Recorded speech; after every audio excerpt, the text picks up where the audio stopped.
Hello everyone, 30 day challenge की 14 video में आप सभी का स्वागत है। तो आज की इस वीडियो में फ्रेंड्स मैं आपको एक टॉपिक छोटा सा बताऊंगी जिसमें मैं क्या सिखाने वाली हूँ। इसमें मैं आपको फ्लेक्सिबल पैटर्न बताने वाली हूँ। मेरे पास एक व्यूअर ने कमेंट किया है, उनको अपने लिए एक ड्रेस बनानी है और उस ड्रेस में जो अपर वाला पार्ट है उनको इस तरीके से बनाना है। आप साइड में जो फोटो देख रहे हो ये हमारा फ्लेक्सिबल होता है, मतलब स्ट्रेचेबल फैब्रिक होता है। स्ट्रेचेबल एक रेगुलर फैब्रिक को हमें स्ट्रेचेबल बनाना होता है, तो वही हमारा फ्लेक्सिबल होता है। अब उनका इसमें क्वेश्चन ये है कि उनको सीखना है कि मैम हम थ्रेड कैसे यूज करते हैं, बॉबिन में डाल के कैसे स्टिचिंग करते हैं, प्रॉपर मेथड पता होना चाहिए हमें इसका यूज करने का। सेकंड उनका क्वेश्चन ये है कि वो जब भी कोई आउटफिट जैसे बनाते हैं तो उसमें कई प्रॉब्लम्स हो जाती हैं, या तो वो साइज में छोटा हो जाता है, जिस साइज का वो बना रहे हैं उससे वो छोटा साइज में बन रहा है। सेकंड उसकी लेंथ भी छोटी हो रही है। जैसे हम इसमें ये थ्रेड से गैदर्स बनाते हैं तो इसमें लेंथ में भी फर्क आ जाता है। तो उनके ये कई क्वेश्चन बन रहे हैं, तो उन्होंने बोला कि मैम मुझे ये सीखना है, प्लीज़ आप एक वीडियो में मुझे ये सिखाइए कि हम ये इलास्टिक थ्रेड का यूज़ कैसे करते हैं और अपनी मेजरमेंट के अकॉर्डिंग हम फैब्रिक कितना लें। जैसे साइज में बनाना है तो साइज के अकॉर्डिंग हम किस तरीके से लें। आपने देखा होगा आजकल ये ब्लाउजों में भी काफ़ी ज़्यादा ट्रेंड में है, साइड में जो हमारी फिटिंग की सिलाई होती है वहाँ हम ये इस तरीके का पैटर्न बना के लगा रहे हैं। तो उससे क्या होता है कि साइज आपका कोई भी रहेगा तो वो एकदम ब्लाउज आपका फिटिंग में ही बनेगा। तो इसी तरीके से हमारे आजकल आउटफिट भी चले हुए हैं कि फ्रंट बैक वाले पार्ट को हम इस तरीके से बनाते हैं, योक वाले पार्ट को थ्रेड के अकॉर्डिंग, देन उस पर हम अपनी जैकेट वगैरह वियर करके उसको फाइनल लुक में वियर करते हैं। तो आज की इस वीडियो में मैं आपको बताऊंगी इसका यूज करना। सबसे पहले हम सीखेंगे, और देखो इस तरीके की आपको एक प्लास्टिक की भी नीड है, इससे पतली भी आती है 0.25 की, ये 1/2 इंची की है। इसका यूज कहाँ करना है इसका यूज भी मैं आपको समझा दूंगी, वो आपकी चॉइस है कि आप इसका यूज करना चाहोगे। कहीं कहीं होता है, कहीं कहीं आप इसका स्किप कर सकते हो। और ये बात करें थ्रेड की, इलास्टिक थ्रेड की, तो ये 2 कलर में आता है जैसे आप देख रहे हो वीडियो में, एक ब्लैक कलर में है, एक व्हाइट कलर में है। अगर आप इस तरीके से ही इसको लोगे तो ये आपको 200 के अराउंड पड़ेगा। अगर आप इसको ऐसे ही मीटर के हिसाब से लोगे तो ये आपको 50-100 के अराउंड आपको आराम से मिल जाएगा। ये 2 कलर में आता है, डार्क कलर में हम ब्लैक वाला यूज करते हैं, लाइट कलर में हम व्हाइट वाला यूज करते हैं।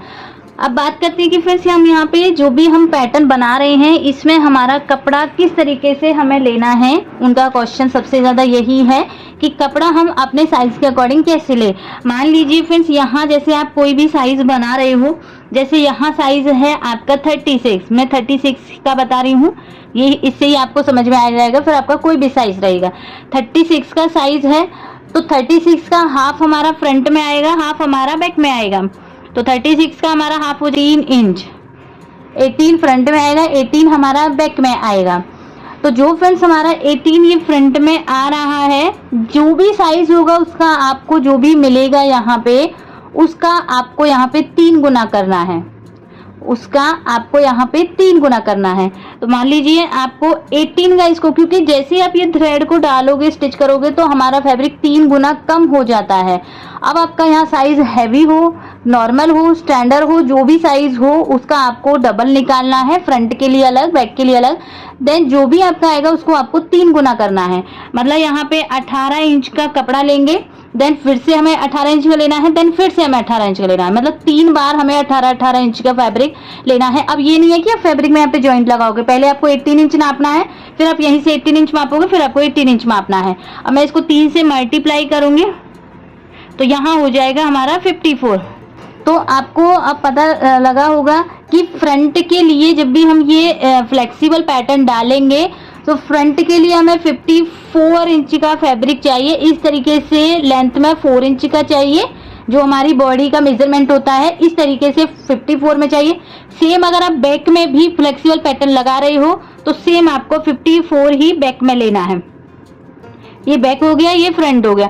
जैसे आप इसमें इसमें थ्रेड इलास्टिक को डालोगे, स्टिच करोगे, तो जहां आप 54 फैब्रिक ले रहे हो ये कम होके अपने आप ही 18 इंच का आराम से बन जाएगा और इसमें आपका मार्जिन भी ऐड हो जाएगा। तो यही एक सिंपल सा फॉर्मूला है, जिस भी साइज का आप बनाओगे उसका आपको हाफ करना है, जो भी हाफ करके आएगा फ्रेंड्स उसका आपको 3 गुना यहाँ पे फैब्रिक लेना है।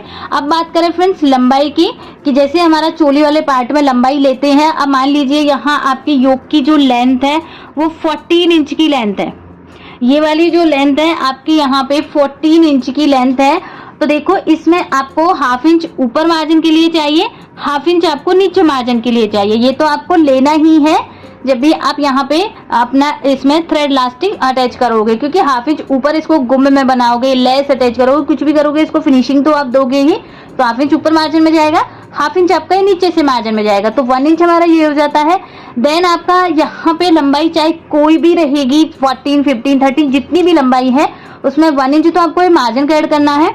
देन आपको प्लस करना है इसमें 0.25 भी कर सकते हो आप, और 0.5 इंच भी आप इसमें प्लस कर सकते हो। ये क्यों करना होता है, क्योंकि फिर जैसे जैसे हम इसमें लाइनिंग बनाते हैं थ्रेड की, हाफ इंच पे जैसे हम लाइनिंग बनाते हैं, तो जैसे ये पूरे में लाइनिंग बनने के बाद हमारा कपड़ा लंबाई में 0.25 से लेकर हाफ इंच कम हो जाता है। जैसे इस तरीके से कम होता है, वैसे ही हमारा इस तरीके से भी ये कम हो जाता है। तो यहाँ आपको जितनी भी लेंथ है उसमें 1 इंच पहले प्लस करना है मार्जिन का। देन आपको उसमें 0.25 भी प्लस कर सकते हो, 0.5 भी ऐड कर सकते हो। तो ये मैंने आपको कपड़े का बता दिया कि आप चोली वाले पार्ट को आप कोई भी साइज का बनाओगे, उसमें आपको 3 गुना फैब्रिक लेना है एक साइड के लिए, मतलब फ्रंट का बना रहे हो तो फ्रंट के लिए, बैक का बना रहे हो तो बैक के लिए अलग से 3 गुना ही आपको लेना है।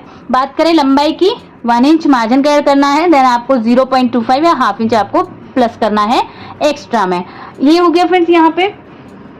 अब देखिए मैंने यहाँ पे एक छोटा सा ये पैटर्न लिया है, एक मैंने सिंपल सा फैब्रिक लिया है। मान लीजिए यही जैसे आप इसमें चोली वाला पार्ट बनाओगे और इसी के साथ हमारा ये मेन फैब्रिक रहेगा यहाँ पे। तो इसमें फ्रेंड्स हमें हाफ इंच, देखो अगर आप नीचे से इसमें अलग से पार्ट अटैच कर रहे हो तो नीचे से आपको इसको अटैच गुम्ब में करने की नीड नहीं है, लेकिन मैं आपको पैटर्न करके दिखा रही हूँ। तो मैं दोनों साइड से इसको बंद कर दूंगी। ऊपर से हमें बंद करना होता है क्योंकि ऊपर या तो हम लेस लगाएं या कुछ भी लगाएं, ऊपर से हमें फिनिशिंग देनी होती है। तो यहाँ से फ्रेंड्स हमें क्या करना है, अपने फ्रंट वाले पार्ट को इस तरीके से नीचे रखना है, जो मेन फैब्रिक है इसके जस्ट ऊपर यहाँ हमें अपना अस्तर वाला पार्ट रखना है।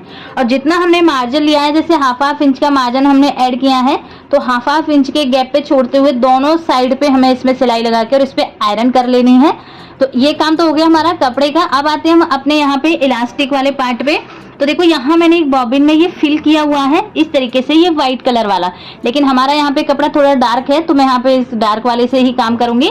तो आपको इसको फिल कैसे करना है, ये हमें इस तरीके से बॉबिन में फिल करना होता है। फिल कैसे करेंगे फ्रेंड्स, यहाँ पे आपको इस तरीके से पहले पकड़ लेना है और आपको खाली हाफ इंच के करीब इस तरीके से अपने थ्रेड को खींचना है। ज्यादा नहीं खींचोगे, अगर ज्यादा खींचोगे तो फिर स्टिचिंग में आपके में खिंचाव बनेगा। आपको इसको सिर्फ थोड़ा तो हल्के हाथ से खींचते हुए इसको इसमें फिल करना है। आप थोड़ा थोड़ा खींचते जाओगे और इसको यहाँ पे फिल करते जाओगे। यहाँ मैंने इसको पूरा फिल कर लिया है इस तरीके से। अब इसमें हमें अपनी ये बॉबिन केस होता है जो इस तरीके का, ये इसमें हम इसको डालेंगे जैसे हम नॉर्मली अपनी बॉबिन को इसमें सेट करते हैं इस तरीके से, और यहाँ से हम इसको निकालेंगे। ये आपका देखो जब ऐसे निकले नहीं तो आपका मान लीजिए कि टाइट आपकी सिलाई के अकॉर्डिंग हो रखा है, लेकिन जब भी आप इसमें थ्रेड डालोगे तो आपको इसको हल्का सा यहाँ से लूज करना है, तभी ये आपका थ्रेड है वो चलेगा इसमें। इस तरीके से लूज करने के बाद फ्रेंड्स अब आप यहाँ से इसको इस तरीके से डिप करोगे, यहाँ इस तरीके से। बस आपका ना ज्यादा ये खिंचना चाहिए, ना ज्यादा आपका ये टाइट होना चाहिए। अगर आपका ज्यादा लूज लगे तो आप इसको थोड़ा सा यहाँ से टाइट कर सकते हो इस तरीके से। तो इतना काम आपको इसमें करना है। ये धागा आपको खींच के बॉबिन में डालना है, देन ये बॉबिन केस में आपको इस तरीके से फिट करना है। ये आपको जरूर ध्यान रखना है, अगर ये टाइट रहा तो ये जो हमारा थ्रेड है ये आपका निकलेगा नहीं बिल्कुल भी। इसके बाद जैसे नॉर्मली हम अपनी नीचे सटर में ये बॉबिन को लगाते हैं, वैसे ही आपको इसमें नीचे इसको सेट कर देना है। मैंने यहाँ पे दोनों साइड्स पे इसको बंद कर लिया है, नीचे से भी ऊपर से भी। और जब भी आप चोली वाला पार्ट बनाओगे तो एक साइड से आपको बंद करना है। देन इसके बाद आपको सीधी साइड ऊपर रखनी है इस तरीके से, क्योंकि उल्टी साइड पे ही आपका ये इलास्टिक थ्रेड आना चाहिए इस तरीके से। और जो ऊपर से ये होता है फ्रेंड्स, ये भी आपको यहाँ पे टाइट कर देना है। और यहाँ आप या तो हाफ इंच का गैप छोड़ के स्टिचिंग लगाओगे या 0.25 की ज़्यादा दूर दूर लगाओगे तो ज़्यादा कपड़ा आपका फुला फुला सा दिखेगा। जितना आप पास लगाओगे उतनी ही अच्छी इसमें फिनिशिंग दिखाई देती है। तो यहाँ पे पहले तो आपको ऊपर हाफ इंच का मार्जिन छोड़ देना है, उसमें हम जो इलास्टिक डालेंगे उस तरीके से। तो हाफ इंच के नीचे से हम यहाँ पे स्टिचिंग लगाना स्टार्ट करेंगे इस तरीके से।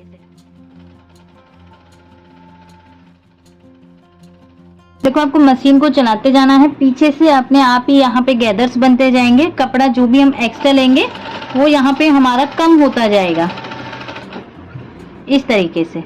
देखो यहाँ मैंने इसको कम डाइट किया है तो ये थोड़े गैदर्स बन रहे हैं। तो पीछे से भी बिल्कुल आपको चेक करते रहना है, ऐसा नहीं है कि पीछे से, अगर आप पीछे से चेक नहीं करोगे तो कई बार इसमें पीछे से धागा खिंचता है बहुत ज्यादा।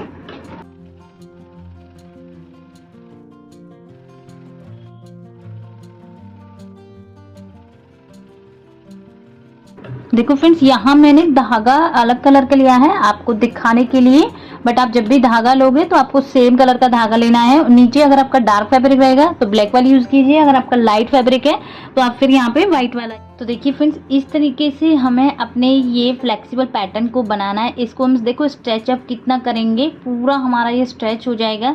यहाँ जो भी हमारा साइज रहेगा उसका हमें यहाँ पे 3 गुना फैब्रिक लेना है। अब आप देख सकते हो हमने इतना बड़ा फैब्रिक लिया था, वो छोटा सा होके बिल्कुल इतना सा पार्ट बन गया है। तो यही इसमें आपको अप्लाई करना है। जब भी आप चोली वाला पार्ट बनाओगे 3 गुना फैब्रिक लेना है, अपना साइज जो भी आए आपका, फ्रंट का अलग और बैक का अलग, और इस तरीके से आप ये पैटर्न बना सकते हो। और देखो जो मैं बात आपको बता रही थी वो लास्ट की, आप देखते हो कि ये ऊपर से इस तरीके से उठी उठी सी रहती है। तो अगर आपको इसको फिनिशिंग देना है तो इसके अंदर से आप यहाँ पे इलास्टिक डाल को इसको भी इलास्टिक के साथ में कवर कर सकते हो। लेकिन अगर आप बेबी का बना रहे हो और अपने भी लिए बना रहे हो तो इस तरीके का भी आप यहाँ पे लुक बना सकते हो। वीडियो में हमने ये पैटर्न सीखा है, आई होप आपको ये समझ आया होगा। आप इससे कोई भी आउटफिट बना सकते हो। देखो पीछे से भी एकदम फिनिशिंग आनी चाहिए, कहीं से भी धागा आपका खींचा हुआ नहीं होना चाहिए, अदरवाइज जैसे आप इसको स्टिच करोगे तो धागा निकल जाएगा, जो हमारा इलास्टिक थ्रेड है वो लूज हो जाएगा, फिर आपके उसमें इस तरीके से गैदर्स नहीं दिखेंगे। आप इस तरीके के पैटर्न को इस तरीके से बनाओगे। तो वीडियो आपको हेल्पफुल लगी है तो प्लीज़ वीडियो को लाइक करना, शेयर करना, चैनल पर नए हो तो चैनल को सब्सक्राइब करके बेल आइकन को प्रेस कीजिए। मिलते हैं नेक्स्ट वीडियो में नए टॉपिक के साथ, तब तक के लिए बाय बाय, थैंक यू।